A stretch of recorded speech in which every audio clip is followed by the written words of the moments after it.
इस प्रेजेंटेशन में हम एक न्यूमेरिकल लेके आए हैं on the basis of analysis of extrusion, जिसमें हमने फोर्स का एनालिसिस किया था, उसी के ऊपर एक न्यूमेरिकल लेके आए हैं। तो न्यूमेरिकल में क्या बोल रहा है, एक बिलेट है जिसकी लेंथ है कितनी 75 mm, जिसकी विड्थ कितनी, डायमीटर कितनी है 25 mm। हमने अभी तक जो पिछले प्रेजेंटेशन में जो एनालिसिस किया था, ये मान के चला था कि बिलेट जो है पूरा राउंड शेप का मान के चले थे, जिसमें हमने उसकी डायमीटर लेके एरिया कैलकुलेट किया था। तो हम जितना भी है क्वेश्चन में भी लगभग वैसे ही आपको गिवन रहेगा, जो कि क्या हो रहा है, क्वेश्चन में डायरेक्ट एक्सट्रूजन हो रहा है। डायरेक्ट एक्सट्रूजन के बाद एक्सट्रूजन रेशियो अपने को दिया है 4, फिर एक्सट्रूडेड का बोल रहा है राउंड क्रॉस सेक्शन, देखा बोल दिया ना राउंड क्रॉस सेक्शन, तो हमने यही अज्यूम करके किया था पिछले में भी राउंड क्रॉस सेक्शन। फिर डाई एंगल बोला है अपने को हाफ एंगल कितना बोला है 90 डिग्री, हाफ डाई एंगल बोला है अपने को, मतलब वो अभी हम आगे समझेंगे। उसके बाद क्या बोला है, जो वर्क का स्ट्रेंथ कोफिशिएंट है वो कितना है 415 मेगापास्कल, जो वर्क का स्ट्रेंथ कोफिशिएंट है। स्ट्रेन हार्डनिंग कोफिशिएंट है कितना 0.18। जॉनसन्स फार्मूले में जो कांस्टेंट है ए और बी, उसकी वैल्यू दी है, और अपने को क्या करना है एक्सट्रूजन स्ट्रेन कैलकुलेट करना है, जॉनसन्स फार्मूले से लिखा है साफ साफ, और प्रेशर कितना अप्लाई होगा बिलेट पे जैसे वो मूव करेगा, तो वो कैलकुलेट करना है। सबसे पहले गिवन से शुरुआत करें। गिवन में क्या क्या दिया है डेटा आपको लिखना पड़ेगा। लेंथ ऑफ बिलेट आप पूरा लिखिएगा, मैं शॉर्ट में लिख रहा हूँ। Length of billet L is equal to आप लिखिएगा 75 mm। उसके बाद डायमीटर कितना है, ओरिजिनल डायमीटर कितना 25 mm। उसके बाद क्या दिया हुआ है एक्सट्रूजन रेशियो, R से डिनोट करते हैं, आप पूरा लिखिएगा extrusion ratio R is equal to कितना 4। उसके बाद क्या दिया हुआ है अपने को, डाई एंगल दिया है कितना alpha is equal to, die angle को अल्फा से डिनोट करेंगे, हाफ डाई एंगल 90 डिग्री। उसके बाद वर्क मटेरियल का स्ट्रेंथ कोफिशिएंट कितना है, K से डिनोट करते हैं 415 मेगा पास्कल।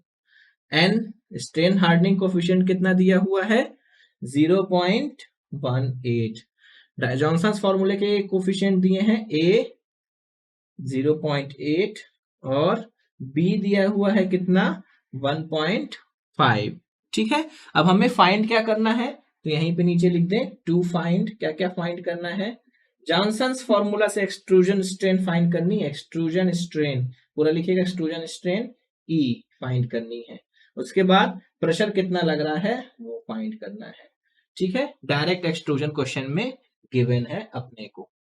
ठीक, सबसे पहले सॉल्यूशन में आगे बढ़ते हैं, तो क्या निकालें, अपने को R दिया हुआ है, तो अपन लोग जॉनसन स्ट्रेन का फॉर्मूला इस्तेमाल करके, जॉनसन स्ट्रेन का फॉर्मूला क्या था E इज इक्वल टू क्या था A plus B ln R, यही था फॉर्मूला जॉनसन स्ट्रेन का, यही था फॉर्मूला जॉनसन स्ट्रेन का। इससे अपन लोग स्ट्रेन एक्सट्रूजन स्ट्रेन कैलकुलेट कर सकते हैं। ए कितना है 0.8, बी कितना है 1.5 और ln R ln 4, तो कितना हो गया 0.8 प्लस 1.5, ln 4 की वैल्यू 1.3863 अप टू 3 और up to 4 place of decimal तक आपको यूज करना है लॉगरिथमिक टर्म में फॉर गेटिंग एग्जैक्ट वैल्यूज। तो E कितना हो गया, E मतलब एक्सट्रूजन स्ट्रेन कितनी हो गई 2.8795, ये अपनी क्या हो गई एक्सट्रूजन स्ट्रेन। मतलब दो चीज फाइंड करनी थी, तो एक चीज हमने ऑलरेडी फाइंड कर ली। ठीक है, अब आगे बढ़ते हैं। मेन फ्लो स्ट्रेस का फॉर्मूला क्या था, K E की power n upon n plus 1। तो K क्या है अपना स्ट्रेंथ कोफिशिएंट, क्या है के स्ट्रेंथ कोफिशिएंट कितना दिया हुआ है 415 मेगापास्कल। उसके बाद E कितना है अपना, E क्या था यहाँ पे, ये E जो निकला है ये एक्सट्रूजन स्ट्रेन है, क्या बोलेंगे इसको एक्सट्रूजन स्ट्रेन। और जबकि इस फॉर्मूले में जो E लगाना है वो कौन सा लगाएंगे ट्रू स्ट्रेन। ट्रू स्ट्रेन कैसे निकालते हैं, ET is equal to ln R था, वो क्या था ट्रू स्ट्रेन, तो ln 4 कितना आ गया 1.386 3। तो ये अपना क्या हो गया, ट्रू स्ट्रेन। तो ट्रू स्ट्रेन इस फॉर्मूले में यहाँ पे रखेंगे, ना कि एक्सट्रूजन स्ट्रेन। एक्सट्रूजन स्ट्रेन ये भी है, लेकिन ये जॉनसन्स फॉर्मूले से निकाली गई है ये, जबकि यहाँ पे ये जॉनसन्स फॉर्मूला वाला एक्सट्रूजन स्ट्रेन नहीं है, ये ट्रू स्ट्रेन वाला एक्सट्रूजन स्ट्रेन है फॉर्मूले के हिसाब से। इसलिए ट्रू स्ट्रेन की वैल्यू रखनी पड़ेगी। कितनी है ट्रू स्ट्रेन की वैल्यू, 1.3863 की पावर n कितना है 0.18 और अपॉन में 0.18 प्लस 1। इसको सॉल्व करेंगे तो अपने को मीन फ्लो स्ट्रेस जो है वो मिल जाएगी। कितनी मिल जाएगी, 373 मेगा पास्कल। ये अपने को मिल गई मीन फ्लो स्ट्रेस।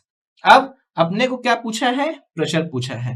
तो प्रेशर निकालने के लिए अब कौन सा एक्सट्रूजन गिवन है क्वेश्चन में, डायरेक्ट एक्सट्रूजन गिवन है। तो डायरेक्ट एक्सट्रूजन के लिए अपने पास ये वाला फॉर्मूला है। तो pressure is equal to mean flow stress E plus यहाँ पे कौन सा है, E है, एक्सट्रूजन स्ट्रेन वाला E है। ये कौन सा है, एक्सट्रूजन स्ट्रेन वाला E है, ये यहाँ पे E एक्सट्रूजन स्ट्रेन,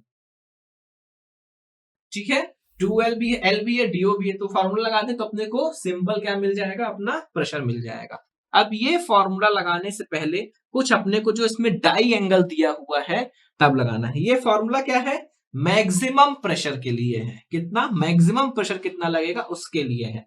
तो अब मैक्सिमम प्रेशर कब लगता है थोड़ा सा समझते हैं, ध्यान दीजिए।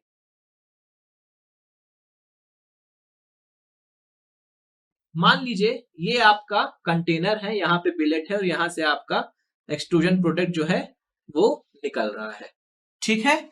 अब लेंथ दी है आपको बिलेट की कितनी, यहां से यहां तक बिलेट भरा है, तो एल आपको कितनी लेंथ दी है, ये एल दी है लेंथ, और ये कितनी दी है, विड्थ डी। अब जब यहां पे हम रैम के थ्रू प्रेशर लगाएंगे, प्रेशर लगाया हमने, तो प्रेशर क्या होगा, पूरी लेंथ में मैक्सिमम प्रेशर कब आ रहा है इसमें, अब अपन मान के चल रहे हैं ना पूरी लेंथ जो है एक साथ यहां से निकलने की कोशिश कर रही है, तो पूरा प्रेशर जो होगा मैक्सिमम लेंथ, मैक्सिमम प्रेशर आएगा किसमें, पूरी लेंथ पे प्रेशर आएगा। समझ रहे हैं कि नहीं समझ रहे हैं।